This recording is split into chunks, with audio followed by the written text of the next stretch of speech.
এয়া মই ৰাতিপুৱাতে ধূপ চাকি দি আজৰি হ'লোঁ আৰু এইফালে চাওকচোন আমাৰ ভাইটি ৰাতিপুৱা 8টা বজাতে ক্ৰিকেটত ধৰিছে।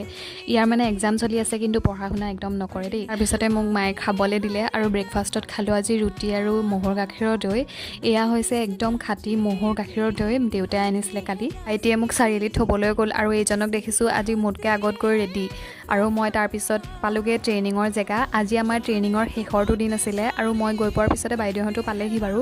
অকণমান ৰ'দ লৈ মেলি আমি ট্ৰেইনিঙত সোমালোঁ। এনেইতো আমি সকলোবোৰ নিজৰ নিজৰ কামতে ব্যস্ত থাকোঁ, কিন্তু এনেকৈ ট্ৰেইনিংখিনি হ'লে মানে আমি সকলোবোৰ লগ হওঁ আৰু ভাল লাগে বহুত। তাৰপিছতে খাবলৈ দিলে আমাক ব্ৰেকফাষ্টত চিংৰা আৰু চাহ একাপ আৰু খালোঁ এপেটি পাঁচ।